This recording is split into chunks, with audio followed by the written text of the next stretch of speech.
Hello students, this is Professor Vinay Kushwa from Gyan Academy. Today in this video we are going to see law of diminishing marginal utility जो कि examination point of view से बहुत important है और chances इसका ज़्यादा है कि आपको लगभग 4 to 5 मार्क्स के लिए शॉर्ट नोट्स वगैरह पूछा जाए. So let's start.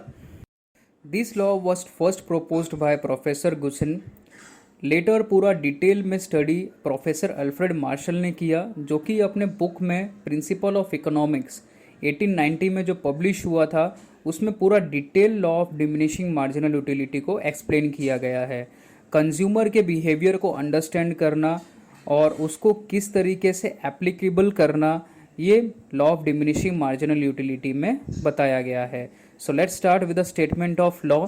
According to professor Alfred Marshall, other thing remaining constant, the additional benefit which a person derives from a given increases in his stock of a thing and diminishes with every increase in the stock that he already has. It means जितने बार आप same goods at the same time consume करोगे उतना utility में addition कम होते जाएगा, marginal utility decrease होते जाएगा. जैसे कि हमने प्रीवियस वीडियो में देखा था. टू अंडरस्टैंड एक और एग्जांपल हम लेते हैं. सपोज मिस हिरल को चॉकलेट कंज्यूम करने को दिया गया जो कि same shape, size and colour का था. फर्स्ट चॉकलेट खाने पे मिस हिरल को मैक्सिमम सेटिस्फेक्शन मिला. अब सपोज उसको मेजर करने के लिए बोला गया which is up to 10 scale. पहले चॉकलेट को कंज्यूम करने पे 10 आउट ऑफ 10 स्केल का सेटिस्फेक्शन मिला. अब उसे दूसरा चॉकलेट दिया गया. हिरल को सेटिस्फेक्शन तो मिला लेकिन पहले से थोड़ा कम, which is scaling about 7 to 10. अगर सपोज वो चॉकलेट कंटिन्यूटी में कंज्यूम करने जाती है तो उसका सेटिस्फेक्शन लेवल डिक्रीज होते जाता है. एक ऐसा टाइम आएगा जब यूटिलिटी ज़ीरो ही हो जाएगा और अब वो इनफ चॉकलेट कंज्यूम नहीं कर पाएगी. This law says as more and more of a goods are consume the process of consumption at the some point held smaller and smaller addition to the utility. कोई भी law को proof करने के लिए एक प्रॉपर अजम्पशन होना ज़रूरी है. अजम्पशन जो कि ऐसे कंडीशन को सेटिस्फाई करेंगे ताकि लॉ प्रूफ हो सके. Let's start with the assumptions. Number 1, rationality. Consumer का बिहेवियर नॉर्मल रहना चाहिए ताकि हम एग्जैक्टली पता लगा सके कि मैक्सिमम सेटिस्फेक्शन उस पर्सन को कितना मिल रहा है. अगर अब नॉर्मल पर्सन हुआ तो हम ये प्रॉपर तरीके से लॉ को प्रूफ नहीं कर पाएंगे. Cardinal measurement. यूटिलिटी को मेजर किया जा सकता है चाहे वो कार्डिनली हो या न्यूमेरिकली हो. जैसे कि हमने प्रीवियस वीडियो में देखा था, कंज्यूमर के सेटिस्फेक्शन लेवल को मेजर करने के लिए हम यूटिल्स यूज़ करते थे as M units of measurement. Mathematical operation एक इजी फॉर्मेट है to measure utility which is derived from a commodity consumed. Homogeneity. Here homogeneous means same type of commodity to used to proof a law.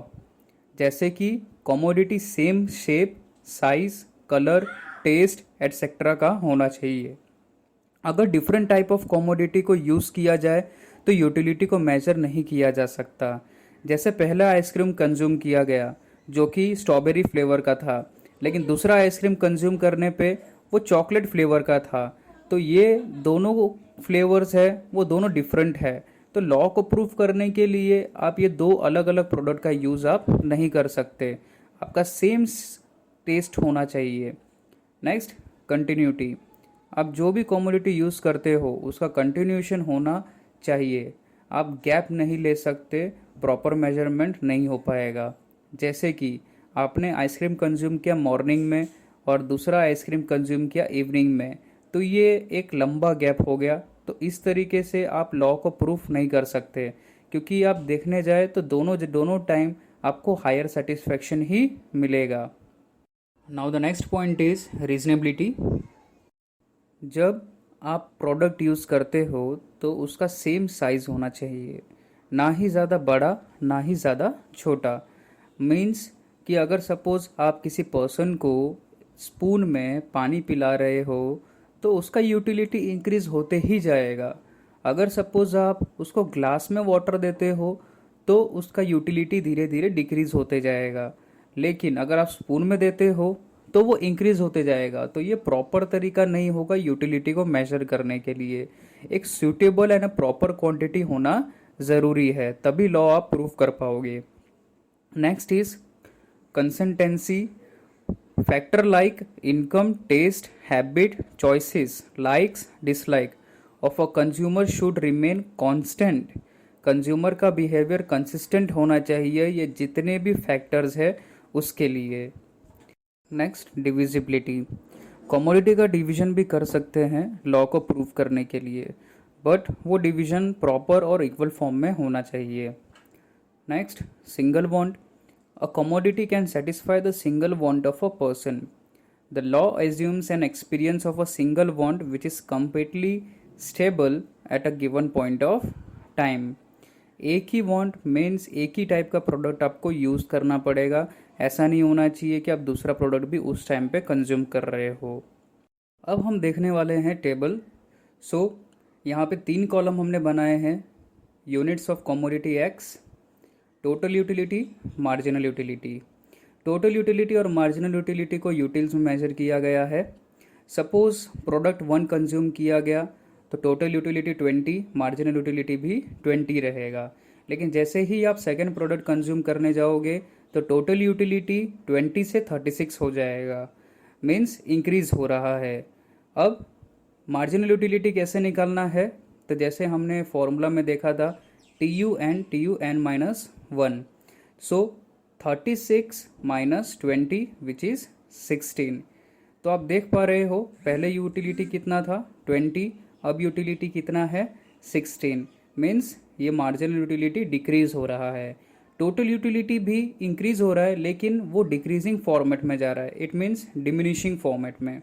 अब third unit पे देखते हैं। Third unit consume करने पे total utility 46, अगर हम marginal utility निकालें तो 46 माइनस 36 विच इज़ 10, फिर से डिक्रीज हो जा रहा है। अब फोर्थ यूनिट कंज्यूम करने पे 50, अगर हम लेस करेंगे 50 माइनस 46 तो यहाँ पे 4 आएगा। वैसे ही फिफ्थ यूनिट कंज्यूम करने पे अब देख पा रहे हो टोटल यूटिलिटी सेम रिमेन हो रहा है, सेम हो रहा है, मीन्स कोई सेटिस्फैक्शन नहीं मिल रहा है, सेम सेटिस्फैक्शन लेवल है। 50 माइनस 50 0। अब ये जो पॉइंट होता है इसको हम बोलते हैं पॉइंट ऑफ सेटाइटी, मीन्स कंज्यूमर को मैक्सिमम सेटिस्फैक्शन ये पॉइंट पे मिलने वाला है। अब इसके बाद अब कोई भी कमोडिटी वो कंज्यूम करेगा जैसे सिक्स्थ, तो उसका सेटिस्फैक्शन लेवल डिक्रीज़ होते जाएगा, यूटिलिटी डिक्रीज़ होते जाएगा। 50 था अब 44 हो गया, मीन्स अब माइनस में चला जाएगा। 44 माइनस 50 माइनस 6।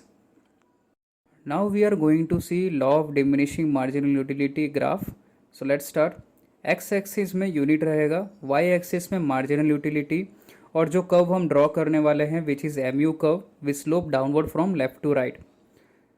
अब हम प्लॉटिंग कर लेते हैं। फर्स्ट यूनिट कंज्यूम करने पे मार्जिनल यूटिलिटी 20 का मिल रहा है, सेकेंड यूनिट पे 16, थर्ड यूनिट पे 10। तो आप देख रहे रहोगे कि जैसे जैसे प्रोडक्ट कंज्यूम कर रहे हैं वैसे वैसे ये डिक्रीज होते जा रहा है। फोर्थ यूनिट पे 4, एंड एक ऐसा पॉइंट आएगा जहाँ पे कंज्यूमर को मैक्सिमम सेटिस्फैक्शन मिलने वाला है।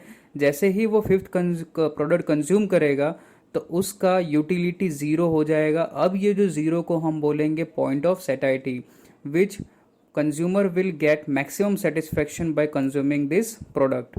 अब जैसे ही सपोज वो सिक्स्थ यूनिट कंज्यूम करने गया तो मार्जिनल यूटिलिटी डिक्रीज हो जाएगा और नेगेटिव फॉर्मेट में आ जाएगा, मीन्स और उसका अभी कैपेसिटी नहीं रहेगा कि वो प्रोडक्ट को कंज्यूम कर सके। अब हम एक्सेप्शन देख लेते हैं law of diminishing marginal utility जहाँ पे एप्लीकेबल नहीं होता है। ऐसे बहुत सारे कंडीशन होते हैं। So let's start. First is hobbies. Hobbies like collection of various stamp, coins, rare paintings, music, reading etcetera. अब ये कंडीशन में लॉ प्रूफ नहीं होता क्योंकि जितना आप कंजम्पशन करोगे उतना आपको सेटिस्फेक्शन मिलेगा और यूटिलिटी इंक्रीज होते जाएगा। However this violets the assumption of homogeneity and continuity.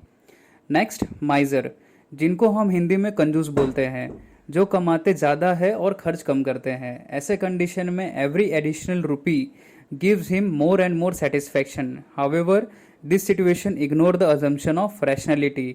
उनका बिहेवियर एक नॉर्मल पर्सन की तरह नहीं होता। नेक्स्ट, एडिक्शन, किसी भी चीज़ का आदत लग जाना, जैसे कि drunkards. That level of intoxication increases with every additional unit of liquor consumed. Marginal utility increase होते जाएगा जैसे ही वो प्रोडक्ट के कंजम्पशन को बढ़ाते जाए। ये जस्ट एक एग्जाम्पल था, ऐसे कोई भी एडिक्शन को लॉ ऑफ डीएमयू में एप्लीकेबल नहीं होता क्योंकि उस पर्सन का रैशनल बिहेवियर नहीं रहता, वो उसका नॉर्मल बिहेवियर को खो देता है। Next is power. Law of DMU में पावर नहीं आता because as much as power increases particular person behaviour also changes. जैसे ही पावर इंक्रीज होगा तो वो और पावर का डिमांड करना स्टार्ट कर देगा, तो यूटिलिटी ये कंडीशन में एप्लीकेबल नहीं होता। Next is money. It is said that marginal utility of a money never becomes zero. जितना आप मनी देते जाओगे उतना सेटिस्फेक्शन लेवल भी बढ़ते जाएगा, ना कि कम होते जाएगा। लेकिन बहुत सारे इकोनॉमिस्ट ने मनी को भी यूटिलिटी में कैटेगराइज किया है, क्योंकि आप देखने जाओगे तो रिच पीपल को इतना यूटिलिटी नहीं रहता मनी का as compare to poor people. Now we are going to see criticism of the law. The first point is unrealistic assumptions. Law of marginal utility various assumptions के ऊपर build है, जैसे homogeneity, continuity, consistency, rationality etcetera. लेकिन in real life में ये difficult है कि ये सारे condition at a given particular time पे हो सके। सो यूटिलिटी को मेजर करना ऐसे सिचुएशंस में बिल्ड करना बहुत डिफ़िकल्ट रहेगा। Next, cardinal measurement. अब यूटिलिटी को मेजर करने के लिए वेरियस इकोनॉमिस्ट ने यूटिल्स बनाया, लेकिन इन रियलिटी ये एक टाइप का साइकोलॉजिकल कंसेप्ट है जो कि मेजर करना बहुत डिफ़िकल्ट है। लेकिन हमने ये लॉ को प्रूव करने के लिए मेजरमेंट किए थे, लेकिन in reality it's not possible. Next, indivisible goods.